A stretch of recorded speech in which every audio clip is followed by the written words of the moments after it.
ملکوں میں جو ہمارے عجمی ملک ہیں، اس میں وہ کچھ ہو رہا ہے جو نہ میرے نبی نے کیا، نہ صحابہ نے کیا، نہ تابعین نے کیا۔ عجیب و غریب عبادات گھڑ لی ہیں، عجیب و غریب اس کے اعمال بنا لیے ہیں اپنی طرف سے، اور مسجدیں بھری ہوتی ہیں اور روشنیاں لگی ہوتی ہیں اور آتش بازی ہو رہی ہوتی ہے۔ میرے نبی نے اس رات کی فضیلت بتائی، عمل کوئی نہیں بتایا۔ جیسے یہاں کوئی صلاۃ تسبیح کی جماعت کرا رہے ہوتے ہیں، کوئی اجتماعی تہجد پڑھ رہے ہوتے ہیں، کوئی دیگیں چڑھا رہے ہوتے ہیں، کوئی آتش بازی کر رہے ہوتے ہیں، تو وہ اس میں اتنا غلو ہو گیا ہے کہ یہ بھی ٹھیک نہیں۔ اور کچھ علماء نے اس کے رد میں اس کا اتنا انکار کیا ہے کہ اس رات کی کوئی فضیلت ہے ہی نہیں، یہ بھی ٹھیک نہیں۔ اس بیچ کا راستہ، اس رات کی فضیلت میں جتنی احادیث ہیں وہ ضعیف ہیں، لیکن اتنی کثرت سے ہیں کہ ان سب کا مل کر جمع ہو کر کم از کم وہ حسن لغیر ہی تک تو پہنچ جاتی ہیں۔ اور ابن عثیمین رحمۃ اللہ علیہ نے بھی یہ لکھا ہے کہ زیادہ سے زیادہ ان احادیث کے مجموعے سے، چونکہ اگرچہ ضعیف ہیں لیکن کافی زیادہ ہیں، تو وہ حسن لغیر ہی تک پہنچ جاتی ہیں۔ تو حسن لغیر ہی سے کوئی عمل ثابت نہیں ہوتا، عمل ثابت ہوتا ہے صحیح حدیث کے سے۔ ایک احادیث کی کثرت سے روایات، اور ایک امت کا عمل، کہ امت کا بہت بڑا طبقہ صدیوں سے اس رات کا اہتمام کر رہا ہے، لیکن کچھ عرصہ پہلے تک اہتمام تھا دن میں روزہ رکھنا، رات کو کوئی نوافل پڑھ لینا، کوئی دو چار زیادہ پڑھ لینا، لیکن اب یہ ڈھول تماشے جو اب شروع ہوا ہے، اس کا تو کوئی وجود ہی کوئی نہیں ہے۔ تو اس رات کو اللہ تعالیٰ نے مبارک بنایا، اور حدیث پاک میں آتا ہے کہ اللہ تعالیٰ اس رات میں ساری دنیا کے لوگوں کی بخشش فرماتا ہے، سوائے 5 آدمیوں کے۔ 5 کے سوا سب اہل ایمان کی بخشش ہو جاتی۔ مشرک، المشرک، پہلا مشرک، دوسرا مشاحن، مشاحن کسے کہتے ہیں؟ دل میں بغض رکھنے والا، کینہ رکھنے والا۔ تیسرا مسبل ازارہ، اپنے پاجامے شلوار چادر کو ٹخنوں سے نیچے تک لے جانے والا، لیکن ایک شرط کے ساتھ کہ وہ تکبر کی وجہ سے ہو، سستی کی وجہ سے ہے، غفلت کی وجہ سے ہے۔ چونکہ جب آپ نے ایک مرتبہ اس کے بارے میں بات کی تو حضرت ابوبکر صدیق نے کہا یا رسول اللہ، میری چادر، عرب چادر باندھتے تھے جیسے ہمارے پنجاب کا لباس چادر تھا، اب وہ کم ہو گئے، ہماری تو بزرگ عورتیں بھی اور مرد بھی سب چادر باندھتے تھے، شلوار کا تو کسی کو پتہ ہی نہیں ہوتا تھا ہمارے بچپن میں۔ یہ تو پھر آہستہ آہستہ جب تعلیم آئی تو شلوار دیہاتوں میں بھی اور شہروں میں عام ہو گئی۔ تو اگر وہ اس لیے لٹکا رہا ہے کہ طبیعت میں تکبر ہے، پھر اس وعید کا وہ حقدار ہے۔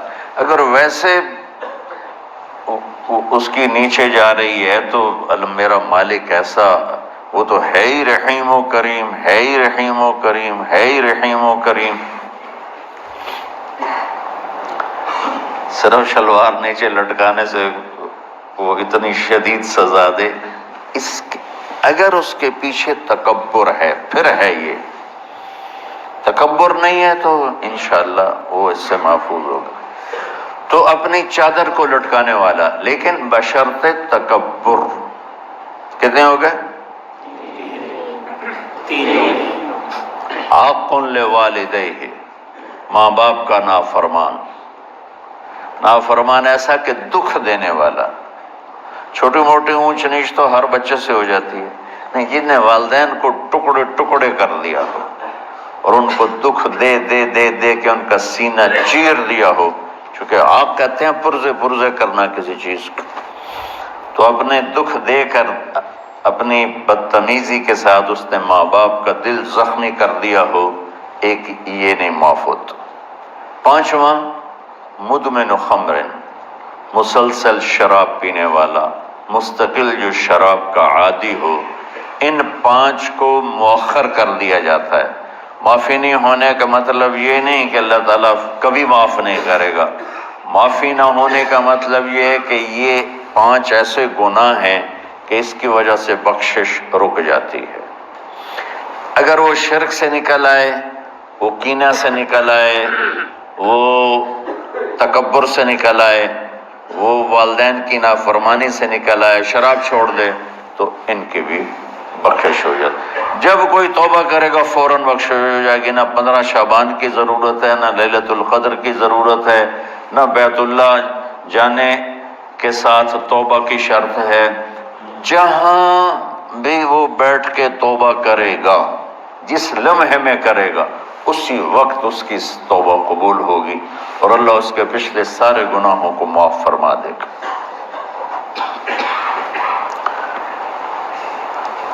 دن کا روزہ، رات کا قیام، زیادہ زیادہ قیام سے مراد نوافل ہیں، کوئی گھر میں پڑھ لے، کوئی مسجد میں پڑھ لے۔ نوافل، نفلی عبادات گھر میں ہی افضل ہوتی ہیں۔ میرے نبی سنتیں ہمیشہ گھر سے پڑھ کے آتے تھے، تہجد اپنے گھر میں پڑھتے تھے، مسجد میں نہیں پڑھتے تھے، سوائے اعتکاف کے آپ اپنے نوافل سنتیں سب گھر میں پڑھتے تھے اور مسجد میں صرف فرض آ کے ادا فرماتے تھے، اور اس کے بعد بیٹھنا ہوتا تھا تو بیٹھ جاتے تھے، اٹھنا ہوتا تھا تو اٹھ جاتے تھے۔ تو اعتدال اللہ کو ہر چیز میں پسند ہے۔ دنیا جو مختصر ہے اس میں کیسے پسند نہیں ہوگا؟ آخرت جیسے معاملے میں بھی اللہ ہم سے کہہ رہا ہے اعتدال، امتن وسطا۔ ایسے عیسائیوں کی طرح ترک دنیا بھی نہ کرو، یہودیوں کی طرح دنیا کے پیچھے نہ پڑ جاؤ، رزق حلال بھی کماؤ، اپنے بچوں کو بھی دیکھو، اپنے فرائض کو بھی دیکھو جو دنیاوی ہیں، اور اللہ سے بھی اپنا معاملہ ٹھیک کرو اور درست کرو۔ بعد کے زمانے میں صحابہ کے بعد سے ہی ایک انتہا پسندی امت میں آئی، ساری ساری رات جاگنا۔ فلاں بزرگ تھے، وہ رسے سے اپنے بالوں کو باندھ لیتے تھے کہ نماز پڑھتے پڑھتے جب نیند آئے اور جھٹکا لگے تو رسے سے بندھے ہوئے بالوں سے اس جھٹکے سے تکلیف ہو اور ان کی آنکھ کھل جائے اور پھر نفلوں میں شروع ہو جائے۔ ایک فلاں بزرگ تھے، وہ اپنے آنکھوں میں نمک کا سرما لگاتے تھے تاکہ آنکھیں جل جائیں اور اس میں وہ جلن پیدا ہو جائے اور نیند اڑ جائے۔ یہ ایسے واقعات بھرے پڑے ہیں۔ فلاں بزرگ تھے، انہوں نے 30 سال عشاء کے وضو سے فجر کی نماز ادا کی۔ یہ اپنی جگہ پہ بزرگی ہے، لیکن یہ بھائیو یہ دین ہم پیش نہیں کر سکتے۔ فلاں بزرگ تھے، وہ 30 سال سے ستو کھا رہے تھے کہ روٹی کھانے اور ستو کھانے میں 70 دفعہ سبحان اللہ کا فرق پڑ جاتا ہے، تو روٹی کھائیں تو 70 دفعہ سبحان اللہ کم کہہ سکتے ہیں، اور ستو کھائیں تو 70 دفعہ سبحان اللہ زیادہ کہہ سکتے ہیں۔ تو لہٰذا انہوں نے کہا مجھے تو 30 سال ہو گئے، میں تو ستو کھا رہا ہوں، میں تو روٹی نہیں کھا رہا۔ یہ دین نہیں ہے، یعنی یہ وہ دین نہیں جو ہم انسانیت کو پیش کر سکتے۔ یہ تو لوگوں کو دوڑانے والی بات ہے، یہ رہبانیت کی شکل ہے۔ یہ وہ دین نہیں جو ہم لوگوں کو پیش کریں گے تو وہ کہیں گے واہ واہ واہ واہ کیا دین ہے بھائی، قبول کرو۔ یہ ایک قسم کا غلو آیا۔ میں ایک حدیث سناتا ہوں، بخاری شریف میں بھی ہے، مجھے اب ہر شے بھول گئی، لیکن وہ ہے نہی الغلو، اس طرح کر کے آپ لوگ زیادہ جانتے ہوں گے جو پڑھ رہے ہیں، کہ غلو سے نہیں۔ حدیث آپ کو سب کو یاد ہوگی کہ 3 صحابہ آئے اللہ کے نبی کے گھر اور پوچھا کہ اللہ کے نبی رات کیسے گزارتے ہیں؟ تو گھر والوں نے کہا سوتے بھی ہیں، جاگتے بھی ہیں، کھاتے بھی ہیں۔ تو وہ تینوں آپس میں کہنے لگے وہ تو نبی ہیں، سوئیں بھی تو کوئی بات نہیں، اور شادی ہے کوئی بات نہیں، ہم تو نبی نہیں، ہمیں تو کچھ کرنا چاہیے۔ ایک نے کہا کہ میں ساری زندگی روزہ نہیں چھوڑوں گا، ایک نے کہا کہ میں ساری زندگی سوؤں گا نہیں، ایک نے کہا میں ساری زندگی شادی نہیں کروں گا۔ تو دیکھنے میں تو واہ واہ کیا بڑی بزرگی ہے بھائی، بڑے بزرگ ہیں۔ ہمارے نبی کو پتہ چلا، آپ نے تینوں کو بلا لیا، کہ تم مجھ سے زیادہ اللہ سے ڈرنے والے ہو، میں تم سے انا اتقاکم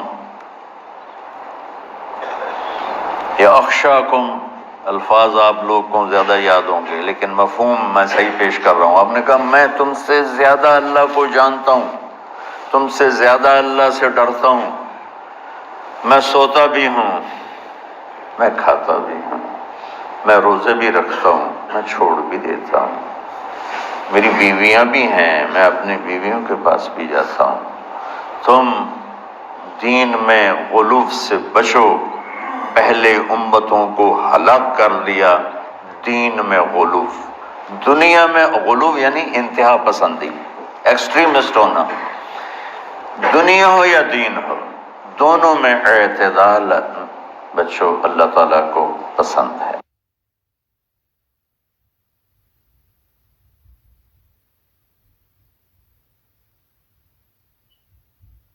نحمده ونصلي على رسوله الكريم، اما بعد، فاعوذ بالله من الشيطان الرجيم، بسم الله الرحمن الرحيم، رب اشرح لي صدري ويسر لي امري واحلل عقدة من لساني يفقهوا قولي۔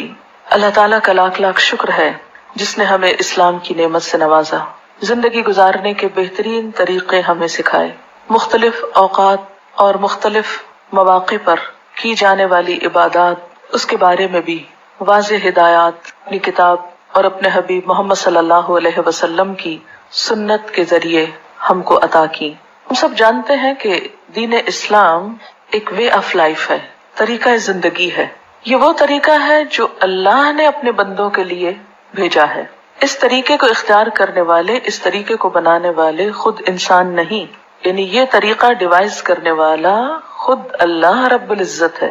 لہٰذا کوئی بھی کام جسے ہم اسلام کے نام پر کریں گے، دین کے نام پر کریں گے، اس کام کے لیے ضروری ہے کہ ہمارے پاس واضح ہدایات، انسٹرکشنز، تعلیمات اللہ کی طرف سے موجود ہوں، واضح دلائل سامنے ہوں۔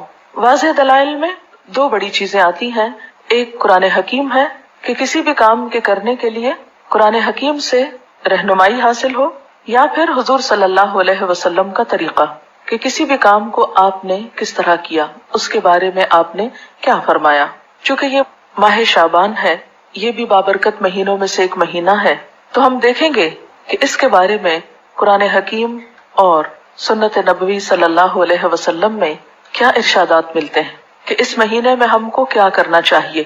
اب دیکھیے کہ عبادت کی اصل غرض کیا ہوتی ہے، اللہ تعالیٰ کی خوشنودی حاصل ہو، اور اس کو خوش کرنے کے لیے وہی کام کرنا ہے جو اس کو پسند ہے یا اس نے بتایا ہے یا اس کے ہاں وہ قبول ہو جائے، کیونکہ اجر اور ثواب ہم کو وہاں سے چاہیے، کسی انسان سے نہیں۔ یعنی دین کے نام پر ہم جو کچھ بھی کریں گے اس کا اجر اور ثواب اللہ تعالیٰ سے امید رکھیں گے۔ لہٰذا ہمارے ہر کام کے پیچھے نیت اس کی رضا ہو اور طریقہ اس کے بتائے ہوئے قاعدوں کے مطابق ہو۔ جب ہم ماہ شعبان کے بارے میں قرآن پاک کی طرف رجوع کرتے ہیں تو ہمیں کوئی خاص آیت اس کی فضیلت کے بارے میں نہیں ملتی۔ مثلا رمضان المبارک کے بارے میں قرآن پاک میں آتا ہے، شہر رمضان الذی انزل فیہ القرآن